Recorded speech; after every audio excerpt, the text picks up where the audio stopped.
Hello students, আমি Nitish sir জ্ঞানজ্যোতি coaching সেন্টারের পক্ষ থেকে তোমাদের প্রত্যেককে জানাই স্বাগত। তো স্টুডেন্টস, আজকে আমি তোমাদের যে বিষয়টি নিয়ে আলোচনা করব সেই বিষয়টি অতি গুরুত্বপূর্ণ। তার কারণ এই কারণেই বলছি, আমি কিন্তু তোমাদের আজকে ওএমআর শিট কি করে ফিল আপ করতে হয় সেটাও শিখিয়ে দেবো, এবং তার সাথে সাথে একটা সেটের কি করে আমরা ফিল আপ করবো সেটাও কিন্তু অবশ্যই শিখিয়ে দেবো। তো স্টুডেন্টস, ভিডিওটি শুরু করার পূর্বে তোমাদেরকে বলবো, যারা এখনো পর্যন্ত আমাদের ইউটিউব চ্যানেলটিকে সাবস্ক্রাইব করনি তারা অবশ্যই চ্যানেলটিকে সাবস্ক্রাইব করে দাও এবং পাশে থাকা বেল আইকন অল প্রেস করে দাও, যাতে নেক্সট টাইম থেকে কোনো ভিডিও আপলোড করলে তার নোটিফিকেশন সবার আগে তোমার কাছে পৌঁছে যায়। তোমরা প্রত্যেকেই জানো যে আজকে আমরা কি বিষয়ে ক্লাস নিচ্ছি, ভিএসি 1 এনভায়রনমেন্টাল এডুকেশন। তো এই ভিএসসি 1 এনভায়রনমেন্টাল এডুকেশনে তোমাদের যেই টপিকটা অতি গুরুত্বপূর্ণ সেটা হলো ওএমআর শিট ফিল আপ। তো আজকে তোমাদের একটা সেট আমি দেখাবো এমনভাবে যেটা ওএমআর শিট কি করে ফিল আপ করতে হয় সেই বিষয়টি। তো চলো শুরু করছি আজকের ক্লাসটি। তো স্টুডেন্টস, তোমরা যদি পরবর্তী সেমিস্টার থেকে আমাদের কাছে অনলাইনে পড়তে চাও তাহলে অবশ্যই আমাদের সঙ্গে যোগাযোগ করতে পারো 7076398606 নাম্বারে, অথবা 6295916282 নাম্বারে। তোমাদের টোটাল কোর্স ফি হবে মাত্র 999 রুপিস, ঠিক আছে? তো স্টুডেন্টস, দেরি কিসের? যোগাযোগ করো আজকেই, স্ক্রিনে দাও আমাদের দুটো নাম্বারে। তো তোমাদের সেকেন্ড সেমিস্টারের অ্যাডমিশন কিন্তু আমাদের আগামীকালকে থেকে অর্থাৎ 20 ডিসেম্বর থেকে শুরু হচ্ছে এবং সেটা কিন্তু চলবে 31শে ডিসেম্বর পর্যন্ত। তো যে সমস্ত স্টুডেন্টরা, দেখো গত বছরই আমাদের 300-র কাছাকাছি স্টুডেন্ট ছিল, এবার আমরা ব্যাচ ভাগ করে দেবো 200 করে স্টুডেন্ট। অর্থাৎ যেহেতু একটা গ্রুপে অনেক স্টুডেন্ট হয়ে যাচ্ছে, আমরা 200 করে স্টুডেন্ট একটা গ্রুপে রাখবো এবং সেই 200 জন স্টুডেন্ট যারা প্রথমে অ্যাডমিশন নেবে তারাই কিন্তু আমাদের ব্যাচ নাম্বার 1-এ থাকবে এবং পরবর্তী স্টুডেন্টরা ব্যাচ নাম্বার 2-তে থাকবে। তাদের কিন্তু আরও 15 দিন পর থেকে ক্লাস বা নোট পাওয়া শুরু হবে। সুতরাং যারা ভাবছো যে জানুয়ারির ফার্স্ট উইকের মধ্যে নোটস পেতে চাচ্ছ বা যুক্ত হতে চাচ্ছ আমাদের সঙ্গে, তারা কিন্তু অবশ্যই ব্যাচ 1-এ জয়েন করার চেষ্টা করে এবং 200 স্টুডেন্ট কিন্তু আমাদের সঙ্গে যুক্ত হতে পারবে, এটা মাথায় রাখবে। চলো শুরু করছি আজকের ক্লাসটি। প্রথম প্রশ্ন, কোন জীব প্রায় বিলুপ্তির মুখে অবস্থান করলে তার ক্ষেত্রে কোন সংরক্ষণ বৈশিষ্ট্যটি গুরুত্বপূর্ণ হয়ে ওঠে? এটা অভয়ারণ্য হবে, জাতীয় উদ্যান হবে, না সংরক্ষিত অরণ্য হবে, না এক্স সিটু সংরক্ষণ হবে? মনে করো এটা 1 নাম্বার প্রশ্ন। আমার এরকম ধরনের একটা ওএমআর শিট দেবে, আমাদের যেভাবে ফিল আপের নির্দেশ দিয়ে দেবে আমরা সেইভাবে ফিল আপ করবো। কলেজের নামের জায়গায় আমরা কলেজের নাম লিখবো, কোন ক্লাসের জায়গায় কোন ক্লাস লিখবো, সাবজেক্টের জায়গায় সাবজেক্ট লিখবো, ডেটের জায়গায় ডেট লিখবো। যেইভাবে ওএমআর শিটটা থাকবে ঠিক সেইভাবে লিখবো, ক্লাসের জায়গায় ক্লাস লিখবো, কোন সেমিস্টার কি বৃত্তান্ত সমস্ত কিছু লিখবো। কিন্তু মূল যে পার্টটা আমাদের দরকার সেটা হলো ওএমআর শিট ফিল আপ। দেখো এখানে 1 নাম্বার প্রশ্নটা শুরু হয়েছে, যে 1 নাম্বার প্রশ্ন দেখো, ওএমআর শিটে আমরা কিন্তু কোথাও কোনো কালি এই যে এই অ্যান্সার শিটের মধ্যে কোথাও দাগাতে পারবো না। আর ওএমআর শিটে কিন্তু একদম ঠিকঠাকভাবে ফিল আপ করতে হবে, এটা মাথায় রাখবে। বাড়িতে প্র্যাকটিস না করলে কিন্তু হয় না জিনিসটা। তো আমি তোমাদের আগেও বলেছিলাম ওএমআর শিট তোমরা জেরক্স করে প্র্যাকটিসটা করো অন্ততপক্ষে, তাহলে তোমাদের পক্ষে সুবিধা হয়। তো দেখো, সবার প্রথম কথা, যেমন আমি তোমাদেরকে বললাম 1 নাম্বার প্রশ্নটা যেটা নির্দেশিকা দিয়েছে, তো দিয়েছে 1 নাম্বার প্রশ্নের সঠিক উত্তর হচ্ছে এক্স ইন্টু সংরক্ষণ 1-এর ডি।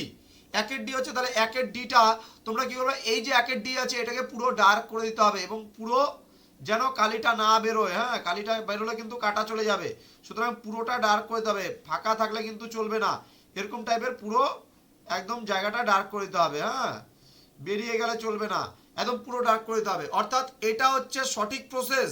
এই দেখো, এই যে এটা হচ্ছে কারেক্ট মেথড। তোমাদের ওই মাসে দেওয়া দেবে, এরকম কেউ ক্রস বা কেউ রাইট এরকম কিন্তু করতে পারবে না। এটা পুরোপুরি ব্ল্যাক বল পয়েন্ট পেন দিয়ে পুরো এই জায়গাটা ডার্ক ডার্ক একদম করে দিতে হবে, এটা মাথায় রাখতে হবে তোমাদের। হ্যাঁ, ঠিক আছে। নেক্সট হচ্ছে আমরা পরবর্তী প্রশ্নের দিকে চলে যাব। পরবর্তী 2 নম্বর প্রশ্ন বলছে, রেড ডাটা বুকে কোন প্রজাতির প্রাণীদের তালিকা থাকে না?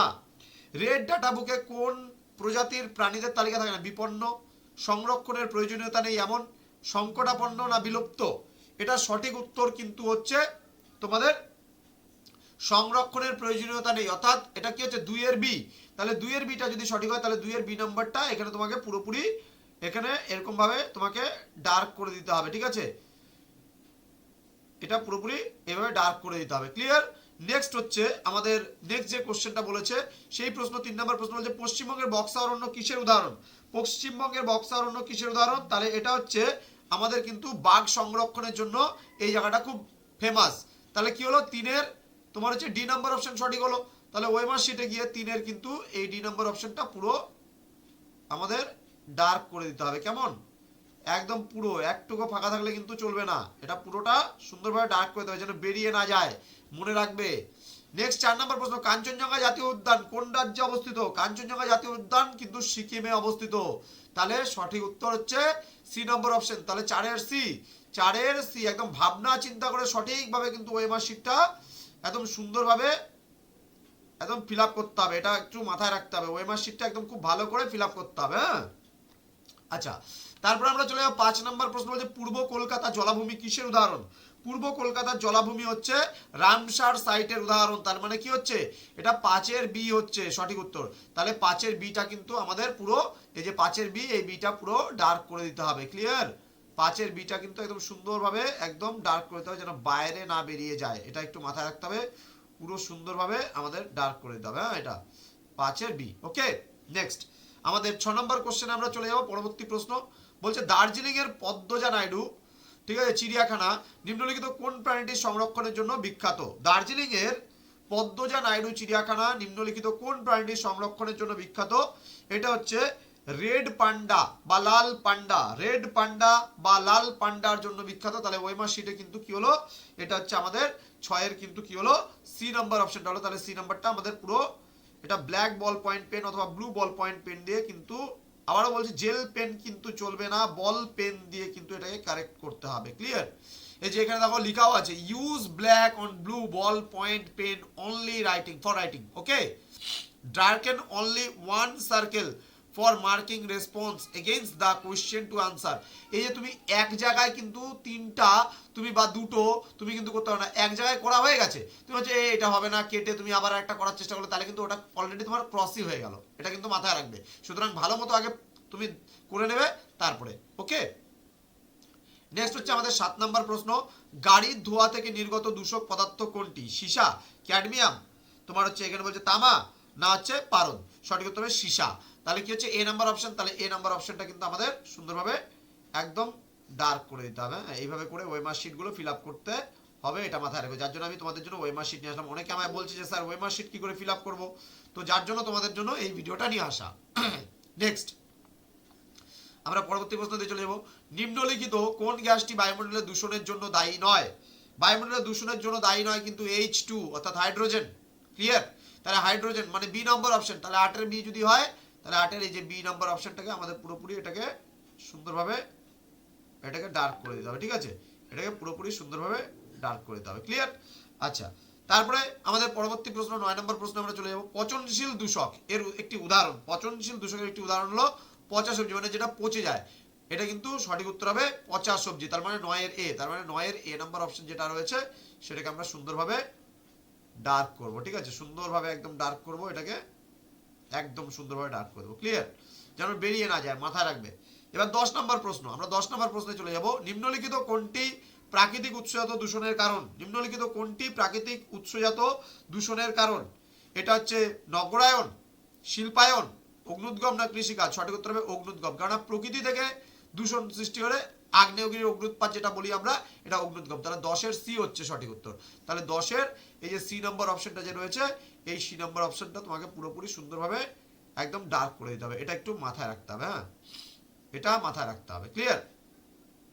নেক্সট আমরা চলে যাবো 11 নম্বর প্রশ্ন। 11 নম্বর প্রশ্ন কি বলেছে, এখানে 20টা প্রশ্ন নিয়ে তোমাদের সঙ্গে আলোচনা করবো। খুব ইম্পর্টেন্ট প্রশ্নগুলো কিন্তু, হ্যাঁ, পড়া হয়ে যাচ্ছে সঠিকভাবে তোমাদের। মানুষের শরীরে ব্ল্যাকফুট রোগ, হ্যাঁ, কোন রাসায়নিক উৎপাদনের সংক্রমণের কারণে হয়ে থাকে? তাহলে ব্ল্যাকফুট ডিজিজ হয় কিন্তু আর্সেনিকের। এটা তোমরা আগেও পড়াইছি আমি, প্রিভিয়াস ইয়ারের কোশ্চেনেও এসেছিল কিন্তু এই প্রশ্নটা। তাহলে 11 হচ্ছে ডি। তাহলে 11 ডি নম্বর অপশনটা কিন্তু পুরো আমাদের সুন্দরভাবে ডার্ক করে দিতে হবে। ক্লিয়ার? পুরো একদম সুন্দরভাবে ডার্ক করে দিতে হবে। 12 নম্বর প্রশ্ন। 12 নম্বর প্রশ্ন বলেছে জনবসতি অঞ্চলে শব্দের সহনীয় মাত্রা কত ডেসিবেল হওয়াটা বাঞ্ছনীয়? তাহলে এটা কিন্তু 45 থেকে 55 ডেসিবেল মানে জনবসতিযুক্ত অঞ্চলে কিন্তু হইতে হবে। তার মানে 12-এর এ হচ্ছে সঠিক উত্তর। তাহলে 12-এর এটা কিন্তু আমাকে সুন্দরভাবে ইয়ে করে দিতে হবে। এবার আমি এ দিতে যাই, বি দিয়ে দিলাম, তাহলে কিন্তু এটা কাটা চলে গেল, এটার পরে ঠিক করতে পারবে না কোনো মতেই। এটা একটু মাথার মধ্যে রাখতে হবে, সুন্দরভাবে মাথার মধ্যে রাখবা, হ্যাঁ, কথাগুলো। আচ্ছা, তারপরে হচ্ছে পরবর্তী প্রশ্ন, আমরা 13 নম্বর প্রশ্নে চলে যাব। আচ্ছা, UNIFCCC এর পুরো কথাটি কি? ঠিক আছে, এর পুরো কথাটি কি? 13 নম্বর প্রশ্ন। তাহলে এর পুরো কথাটি হলো United National Framework Convention on Climate Change. Okay, তার মানে এটা 1 নম্বর অপশনটাই সঠিক। হ্যাঁ, তাহলে 1 নম্বর অপশনটাই সঠিক। তাহলে হচ্ছে 13 এ, তার মানে এখানে 13 এ তে তোমাকে পুরোপুরি সুন্দরভাবে এটা কিন্তু ডার্ক করে দিতে হবে 13 এ নাম্বারটা। হ্যাঁ, আচ্ছা, এবার আমরা 14 নম্বর প্রশ্নে চলে যাব। পরবর্তী প্রশ্ন 14 নম্বর বলেছে নিম্নলিখিতগুলির মধ্যে কোনটি বিশ্ব উষ্ণায়নের জন্য দায়ী?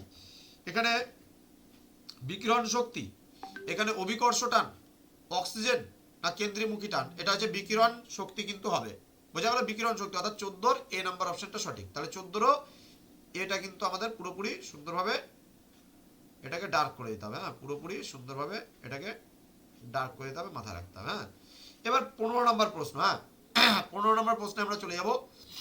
আচ্ছা, ওজোন স্তর ধ্বংসের জন্য নিম্নলিখিতগুলির মধ্যে কোনটি দায়ী নয়? মোটর বাইক, রেফ্রিজারেটর, ওজোন না এয়ার কন্ডিশনার ব্যবহার? তাহলে এটা সঠিক উত্তর কিন্তু হচ্ছে তোমাদের ওজোন। ওজোন স্তরের মানে ধ্বংসের জন্য নিম্নলিখিতগুলির মধ্যে দায়ী নয় কোনটি? ওজোন কিন্তু দায়ী নয়, ঠিক আছে? বাকি সবগুলোই কিন্তু দায়ী। তাহলে ওজোন হচ্ছে 15C নাম্বার হচ্ছে। তাহলে 15C নাম্বারটা আমরা কিন্তু পুরোপুরিভাবে সুন্দরভাবে আমরা 15C নাম্বারটা এটাকে সুন্দরভাবে টিক করে দেবো। ক্লিয়ার? আচ্ছা, নেক্সট আমরা চলে আসবো 16 নম্বর প্রশ্নে। 16 হচ্ছে আমরা দেখব কি আছে। যেমন মন্ট্রিল প্রোটোকল কোন রাসায়নিক উপাদানটির উৎপাদন বন্ধ করে দিয়েছে? মন্ট্রিল প্রোটোকলের ফলে কোনটা বন্ধ হয়েছে এটাই বলেছে, তাই না? তার মানে এটা কার্বন টেট্রাক্লোরাইড, হ্যালন, ট্রাইক্লোরথিন আর হচ্ছে তোমার সিএফসি, এগুলো কিন্তু ইউজ বন্ধ করে দিয়েছে। মানে যেখান থেকে এগুলো তৈরি হয় সেই জায়গাগুলো কিন্তু উৎপাদন বন্ধ করার কথা বলা হয়েছে। তার মানে 16 বি। তাহলে 16 আমরা কিন্তু বিটা ডার্ক করব। ক্লিয়ার? তাহলে আমি অনেকগুলো ওএমআর শিটে দেখিয়ে দিলাম। ক্লিয়ার? এগুলো খুব ভালো করে তোমাদের করতে হবে, এটা মাথায় রাখতে হবে। ক্লিয়ার? ওকে, নেক্সট হচ্ছে আমরা আর বেশি নেই, 3-4টে প্রশ্ন আছে, ধ্যান দিবে। ছাদে বৃষ্টির জল ধরে রেখে তা সংরক্ষণ বাধ্যতামূলক করে কোন রাজ্য সরকার? তামিলনাড়ু, কেরল, কর্ণাটক না মহারাষ্ট্র? মানে কোনো একটা স্টেট আছে আমাদের, সেই স্টেটটার নাম হলো তামিলনাড়ু। সেই তামিলনাড়ু স্টেটে কি হচ্ছে, সেখানে মানুষের ছাদের উপরে বৃষ্টির জলকে কিন্তু বাধ্যতামূলকভাবে ধরে রাখতেই হবে। তার মানে তামিলনাড়ুতে এটা কিন্তু হচ্ছে। তার মানে 17 কি হচ্ছে? এ। তার মানে 17 এখানে এ নাম্বারটা তোমাকে পুরোপুরি সুন্দরভাবে এটা কিন্তু ডার্ক করে দিতে হবে, এটা মাথার মধ্যে রাখতে হবে। ক্লিয়ার? নেক্সট আমরা চলে যাব 18 নম্বর প্রশ্নে। 18 নম্বর প্রশ্ন বলেছে নিম্নলিখিতগুলির মধ্যে পৃথিবীর সর্ববৃহৎ জলাভূমিটির নাম কি? সর্ববৃহৎ জলাভূমিটির নাম হচ্ছে তোমার হচ্ছে সাউথ আমেরিকার প্যান্টানাল। ঠিক আছে, প্যান্টানাল, সাউথ আমেরিকার প্যান্টানাল, এটা হচ্ছে ডি নাম্বার অপশন হচ্ছে 18। তাহলে ডি নাম্বার অপশনটাকে আমরা ডাক করবো। তাহলে 18 ডি, 18 কিন্তু ডি নাম্বার অপশনটাকে আমরা সুন্দরভাবে একদম ধীরে সুস্থে কিন্তু কাজগুলো করতে হবে, একদম তাড়াহুড়ো করবে না। এমনি এমসিকিউ সময় বেশি লাগবে না, কিন্তু যতটুকু সময় লাগে তোমাদের ডার্ক করতে, পড়ে নিয়ে ডার্ক করতে। 19 নম্বর প্রশ্ন, মাত্র 20টা প্রশ্ন আছে বলেছি। 19 নম্বর প্রশ্ন, নিম্নলিখিতদের মধ্যে কে বিষ্ণোই আন্দোলনের সঙ্গে যুক্ত ছিলেন? তাহলে এটা কিন্তু হবে অমৃতা দেবী। হ্যাঁ, অমৃতা দেবী। তার মানে কত নম্বর হচ্ছে এটা? তার মানে 19 সি। তাহলে 19 সি নাম্বার কিন্তু এখানে আমাকে সঠিকভাবে সুন্দরভাবে আমাকে এটা ডার্ক করতে হবে। হ্যাঁ, এটা সুন্দরভাবে আমরা ডার্ক করে দেবো। দেন 20 নম্বর প্রশ্ন। ওকে, দেন 20 নম্বর প্রশ্ন বলছে কেরালা শাস্ত্র সাহিত্য পরিষদ বা KSSP যুক্ত কোন আন্দোলনের সঙ্গে? ঠিক আছে, তাহলে এটা যদি কোন আন্দোলনের সঙ্গে যুক্ত? এটা সাইলেন্ট ভ্যালি আন্দোলনের সঙ্গে কিন্তু যুক্ত রয়েছে। তার মানে এটা হচ্ছে বি নাম্বার অপশন। তাহলে সঠিক উত্তর হচ্ছে বি। তো স্টুডেন্টস, আশা করি তোমরা বুঝতে পেরেছো যে কিভাবে তোমাদের পরীক্ষাটা দিতে হবে। তো আমি তোমাদের বলেছিলাম যে আমি টোটাল 10টা পার্ট নিয়ে আসবো, সেই ক্লাসগুলো কিন্তু আমি তোমাদেরকে দেবই, আপলোড করবই, অবশ্যই আপলোড করব। তো তোমাদের যেখানে এটা কিন্তু সিগনেচার আগে করবে না, স্টুডেন্টের সিগনেচার, এটা কিন্তু মনে রাখবে যে টিচারের সামনে যদি এরকম কোনো জায়গা থাকে, ওএমআর শিটে সিগনেচারের জায়গা থাকে, এটা কিন্তু ইনভিজিলেটর যে আছে, অর্থাৎ তোমার টিচার কিন্তু এখানে সিগনেচার করবে। মনে করো সাপোজ মনে করো এটা মনে করো টিচার সিগনেচার করলো, এবার এখানটায় তুমি মনে করো রাম, মনে করো রামপাল তোমার নাম, তাহলে রাম পাল, এটার মধ্যে কিন্তু সিগনেচারটা করতে হবে, বাইরে যেন না বেরোয়। আমার যদিও বা বাইরে বেরিয়ে গেছে, ঠিক আছে, কোনো ব্যাপার না। চলো, এটা জাস্ট দেখানোর জন্য আমি বললাম, তোমাদের কিন্তু এই বক্সটার বাইরে বেরোবে না, সিগনেচারটা বক্সের ভেতরে কিন্তু থাকতে হবে, এটা মাথায় রাখবা। আর যেভাবে যেভাবে যেভাবে বলছে সেভাবে সেভাবে নির্দেশিকা অনুযায়ী তোমাদের কিন্তু কাজটা করতে হবে। তো স্টুডেন্টস, যারা এখনো পর্যন্ত আমাদের ইউটিউব চ্যানেলটিকে সাবস্ক্রাইব করেনি, তারা অবশ্যই চ্যানেলটিকে সাবস্ক্রাইব করে পাশে থাকা বেল আইকন অল প্রেস করে দাও, যাতে নেক্সট টাইম থেকে কোনো ভিডিও আপলোড করলে তার নোটিফিকেশন তোমরা সবার আগে পেয়ে যাও। এছাড়া অনলাইনে যদি আমাদের ক্লাস যুক্ত হতে চাও, তাহলে অবশ্যই যোগাযোগ করো 7076398606 নাম্বার অথবা 6295 916282 নাম্বারে। তো স্টুডেন্টস দেখা হচ্ছে পরবর্তী ক্লাসে, তোমরা প্রত্যেকে ভালো থেকো, সুস্থ থেকো। Thank you so much, thanks for watching after all, thank you.